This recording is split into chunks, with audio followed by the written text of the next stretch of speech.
Bom dia a todos, como é que vocês estão? Tudo bem?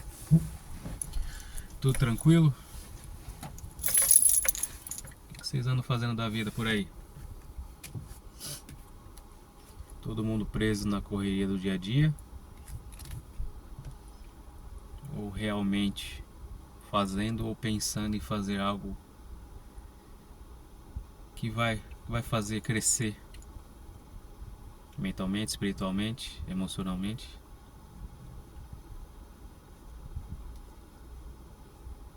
Vocês já pararam para pensar nos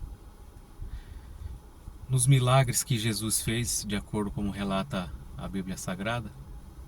Para quem acredita, claro. Todos os milagres que ele fez, ele precisou de ajuda. Ah, Fernando, claro que ele precisou de ajuda de Deus, não é? Não estou falando da ajuda do Pai. Estou falando da ajuda de qualquer ser humano. De alguma forma, algum ser humano ajudou Jesus a executar o milagre. No milagre da multiplicação dos pães e peixes, Jesus não tinha nenhum pão, nenhum peixe. Ele multiplicou aquilo que alguém de bom grado levou a ele e doou, esperando que ele dividisse aquilo com o povo. Mas ele não dividiu, ele multiplicou.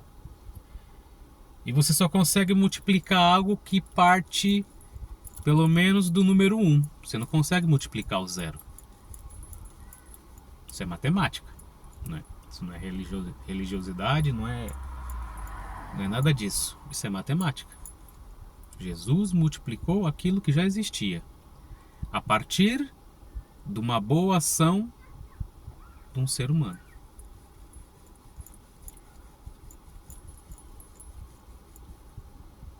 Tem esse milagre,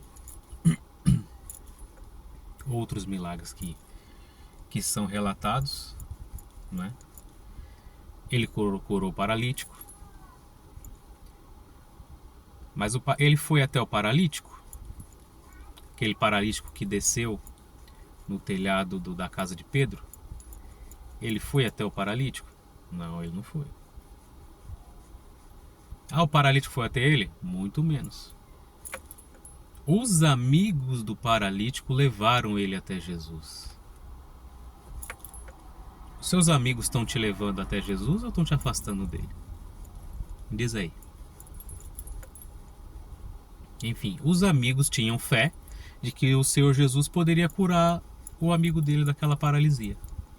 E assim como todo mundo já sabe, quem conhece um pouquinho de Bíblia sabe que ali o Senhor Jesus curou aquele paralítico.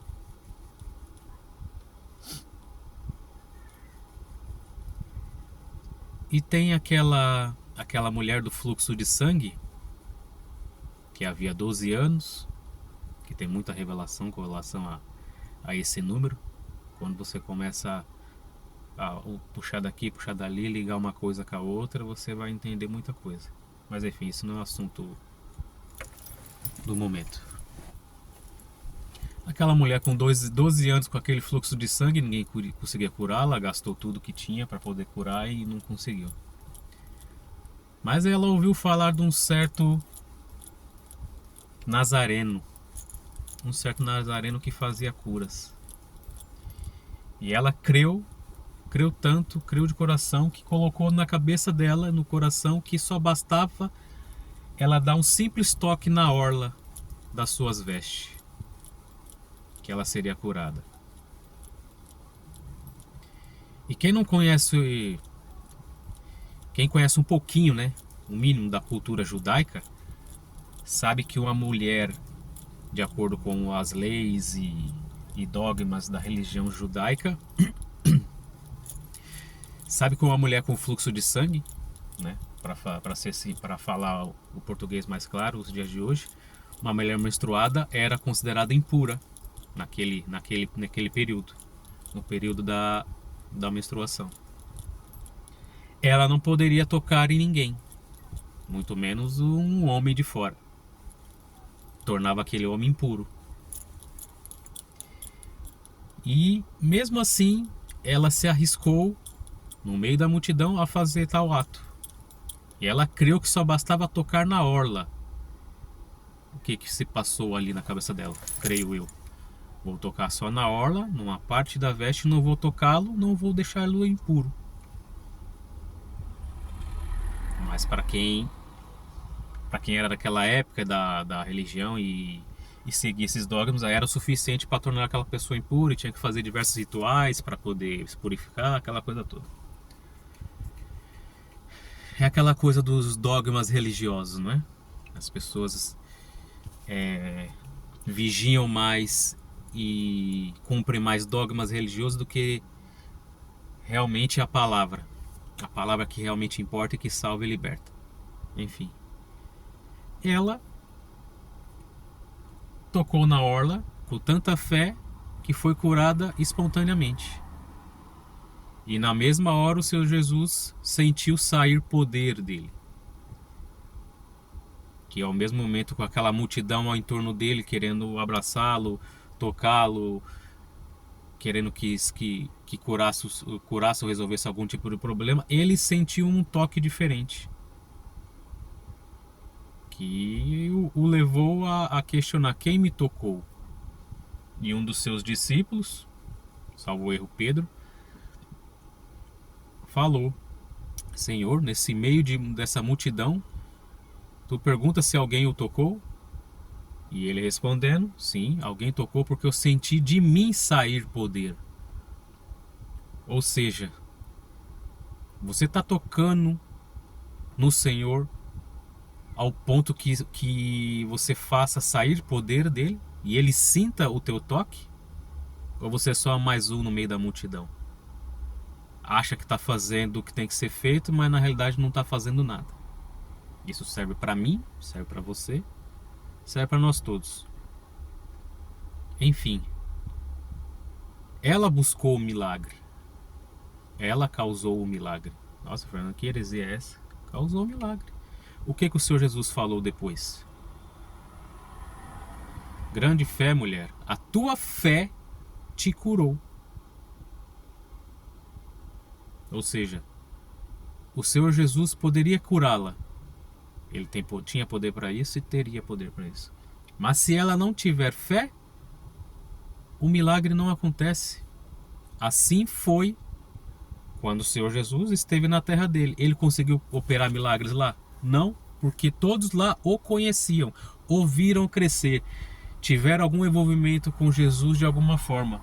Portanto, não acreditavam que ele era o Messias. Porque, bom, como que o Messias vai ter vindo aqui? Cresceu conosco. Estava aqui no nosso dia a dia. Estava aqui no nosso meio. Uma pessoa simples, uma pessoa como eu e você.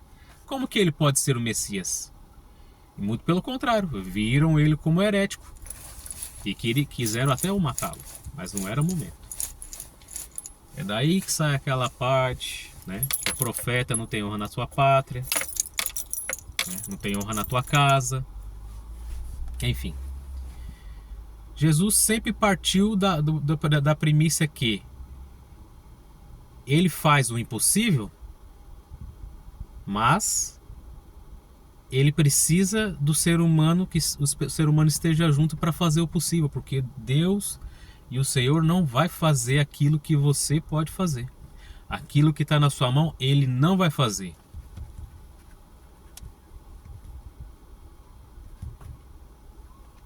E as pessoas não entendem isso. Acham que o Criador é escravo. É nosso escravo, é nosso pai, ao ponto de dar tudo na nossa mão, sem a gente fazer esforço nenhum. Assim como ele curava os paralíticos. Ele lançava a palavra profética, lançava a palavra de cura. O que ele falava? Levanta e anda. Ah não, vem aqui, eu vou pegar você no colo, tá? Vou colocar você de pé. Aí você vai andar conforme me ajuda, eu vou te carregando. Não, levanta e anda. Creia que você está curado, levanta e anda. E assim era curada as pessoas. As pessoas que criam eram curadas assim.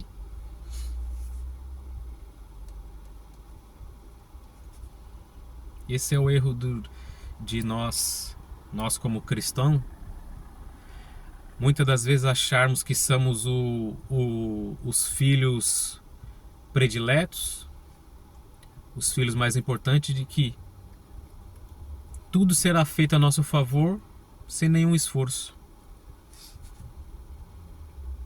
E muitas das vezes se frustram. Se frustram com a fé, se frustram com a igreja, né? Quando eu falo igreja, eu falo na questão denominacional, né? Cada um com a sua denominação.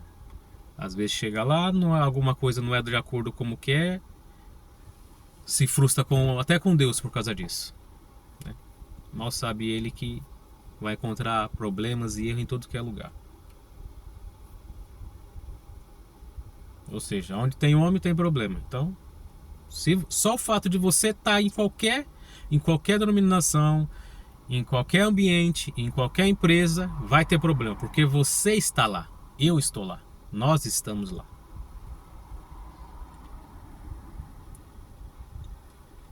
Eu falo isso partindo da premissa de que eu sou o primeiro. A palavra está servindo para mim primeiramente.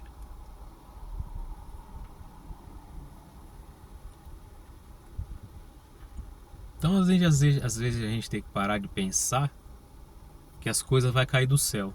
Ah, eu sou cristão, vai dar tudo certo. É ótimo que você tem que ter fé. Tem que ter fé que vai dar tudo certo. Mas o que você está fazendo para poder fazer com que isso dê certo? Fala na questão daquilo que está na sua mão. Ah, você está orando? Ah, você está jejuando? Ah, você está levantando, tá indo buscar um emprego? Levando na parte material aqui, com as pessoas que estão desempregadas. Ah, sim, eu preparo um emprego para mim. Tá, mas você já fez um currículo? Você entregou o currículo? Não, né? Ah, tá. Ah, mas Deus pode fazer. Ele pode fazer. Claro que ele pode. Só que ele não vai fazer para todos. Ah, então ele faz acepção de pessoas? Não. Ele age em momentos específicos, em horas específicas. Ele curou todos os aleijados naquela época? Não. Saciou a fome de todo mundo? Não. Ressuscitou todos dos mortos, como ressuscitou Lázaro? Não. E por que Lázaro? Tem um mistério aí. Você já procurou entender o porquê? Já foi examinar as escrituras? Claro que não, né? Senão não tava. Palavra clara e objetiva. Examinar as escrituras. Elas testemunham de mim. Eu sou o Alfa e o Ômega, o início e o fim. Desde o princípio, ele estava lá. E vai estar no fim. Ah, a lei fala isso, a lei fala aquilo. Ele é a lei. Ele é a lei. Ah, ele veio revogar a lei. Veio cessar a lei. Não, ele não veio cessar a lei, ele veio cumpri-la. Ah, então você quer dizer que tem que estar executando certos dogmas da lei até os dias de hoje.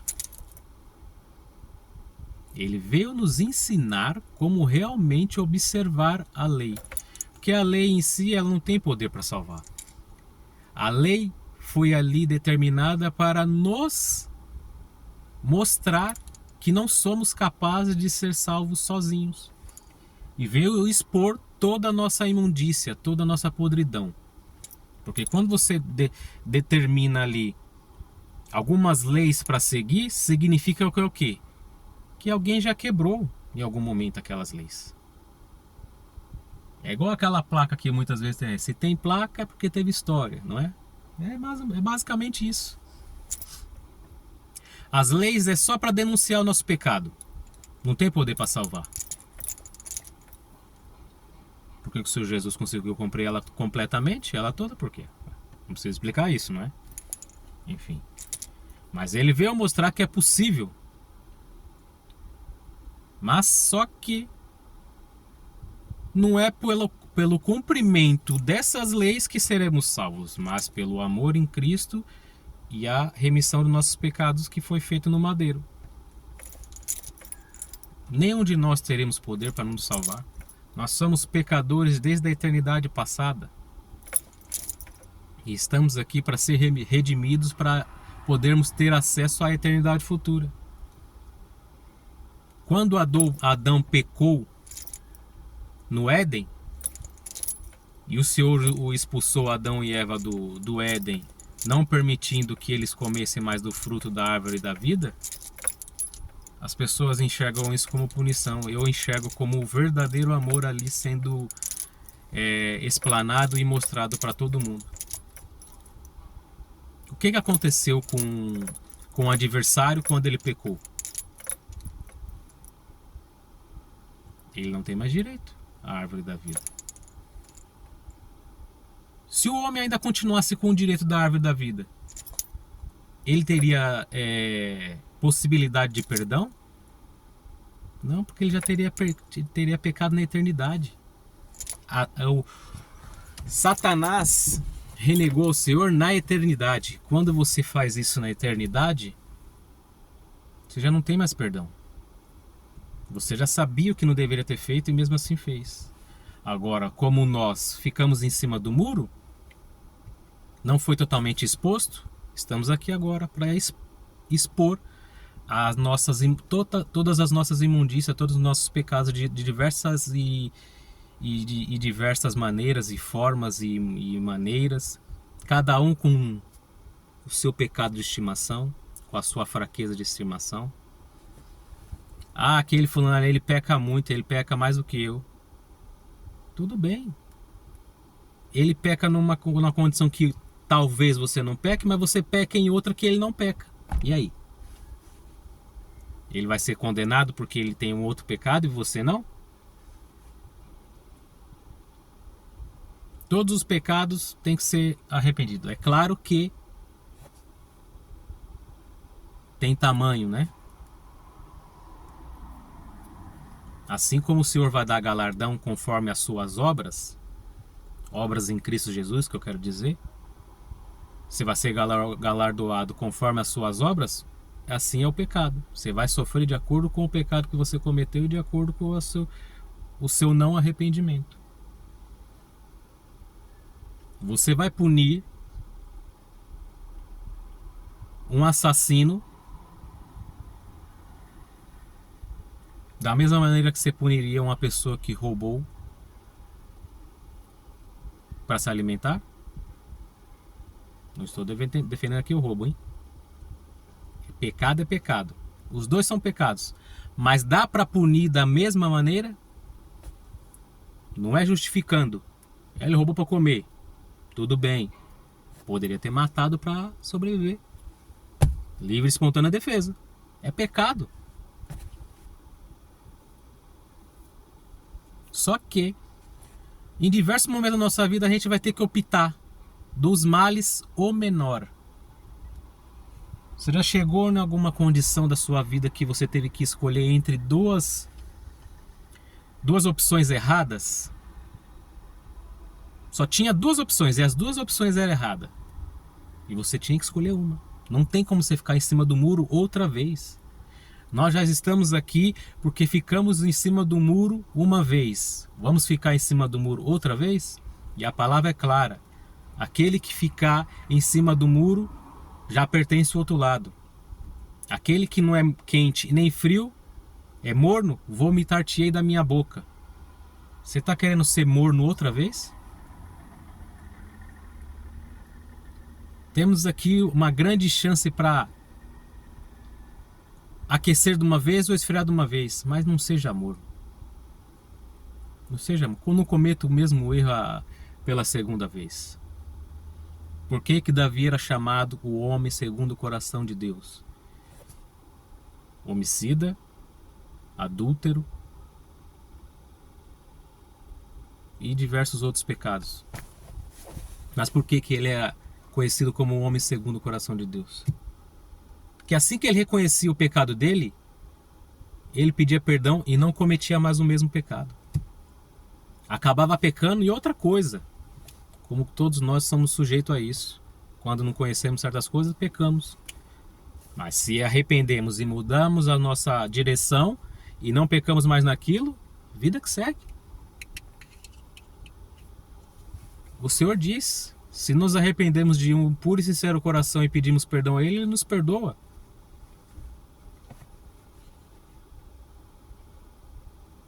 Agora, enquanto tivermos na corrida dos ratos só pensando nos bens materiais, só pensando no dia a dia ali, aqui que estamos nessa terra, para usufruir dos bens que estamos aqui nessa terra, estou falando que é errado não, tá?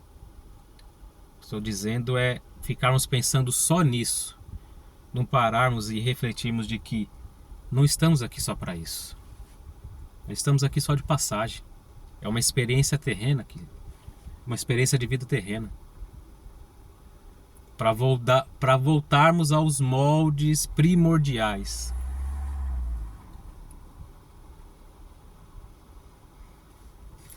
Você nunca parou para pensar como era a vida lá na eternidade? Você nunca parou para pensar nisso? Nunca teve a curiosidade de imaginar como é que seria viver próximo da glória do Eterno? E a angústia que deve ter sido afastado da glória do Eterno para estar nessa experiência carnal, nesse corpo que só nos leva a pecar, né? Porque a nossa luta é contra nós mesmos, é contra a nossa carne, contra os desejos da nossa carne, a gente tem que lutar contra. O Senhor Jesus disse: todo aquele que quiser me seguir, negue-se a si mesmo, tome a sua cruz e siga-me. Palavra forte. Negue-se a si mesmo, ou seja, você não tem que fazer sua vontade, você tem que fazer a vontade do Pai. Ah, eu tô aqui para ser feliz. No dia que você descobrir que você não tá aqui para ser feliz, muitas coisas vai fazer mais sentido na sua vida. Não tô dizendo que vai ser mais fácil, tá? Às vezes vai ser mais difícil. Porque a partir do momento que você conhece e abre os olhos para certas coisas, não tem mais como você voltar atrás. Certas coisas não te satisfazem mais. Certas coisas não te enchem mais os olhos, não te alegram. Muitas coisas vão te deixar triste. Por quê? Porque você sabe que isso não tem sentido nenhum, não vai te levar a lugar nenhum. E que você precisa fazer certas coisas que você não quer. A maioria delas você não quer fazer. Por quê? Porque a sua carne não quer fazer. O teu espírito até clama, mas a tua carne não quer. Aí é aquela briga constante entre o teu espírito e a tua carne.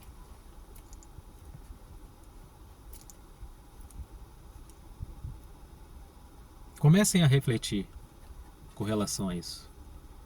Pense mais como seria a eternidade, como seria estar lá na eternidade. Deixamos um pouco de lado as preocupações terrenas. Sei que é difícil. Eu sou pai de família, sou casado, tenho filhos, tenho minhas obrigações de marido, minhas obrigações de pai, de cidadão da sociedade. Cumpro todas? Claro que não. Procuro cumprir todas? Procuro, mas não consigo. Eu sou falho, sou errante, como qualquer um. Mas procuramos deixar um pouquinho de lado e sejamos mais reflexivos na questão espiritual. Procuramos se achegar máximo da fonte que é o Criador. Beber da água que nunca mais a gente vai ter sede. Assim como ele ofereceu essa água para aquela mulher samaritana. Tá bom? Todos fiquem com Deus aí, na paz do Criador. Até a próxima.